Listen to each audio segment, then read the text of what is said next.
Ayan, gagawa tayo ng dough. Ayun. Lagyan natin yung all-purpose flour ng asin. Tapos, sugar. Tapos yung maligamgam na tubig, lagyan natin ng asukal. At yes. Ayun, lagyan natin ng yes. Halo-haluin natin siya. Ayan. Halo-haluin hanggang sa matunaw yung yes at asukal.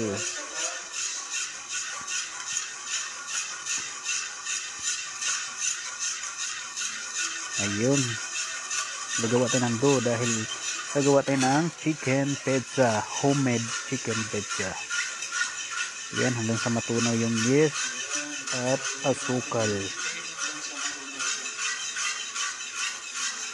Ayan, haluin lang natin ng haluin hanggang sa matunaw.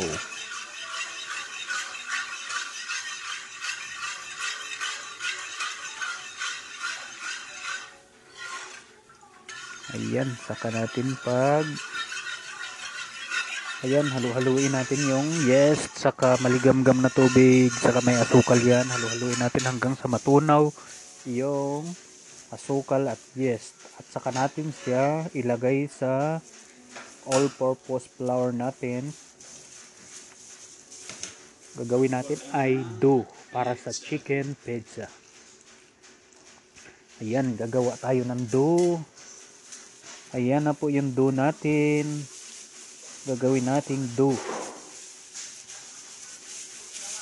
Ayan.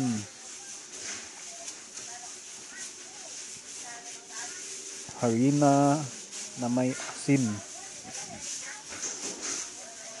Ayan. Ihalo natin sila.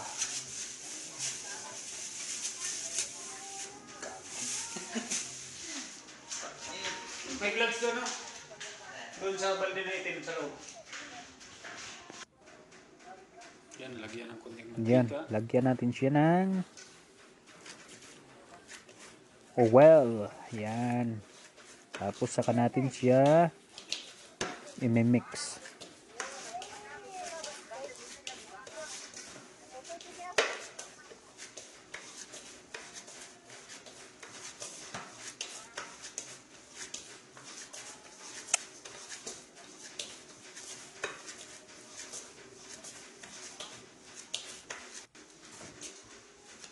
Ayan. Gagawa tayo ng dough. Kasi gagawa tayo ng pizza. Ayan. Lagay natin yung natitirang tubig hanggang sa ma-mix siya. Yun. Mix lang natin siya ng i-mix. Ayan. Paghaluin natin. Ayan. Yan yung ginisa natin na chicken. Mga ingredients natin, tomato sauce, ketchup, parmesan cheese, onion, chili. Yan na yung dough natin. Yung dough natin i-set aside natin. Balutin lang natin ng cling film. At yun na yung ano natin. After few minutes, ayan na yung dough natin. Lagay natin sa kawali. Saka natin tusok-tusukin ng tinidor. At yan, nilagay na natin yung manok, cheese, at saka onion. Tapos hayaan lang natin siya ng mainit.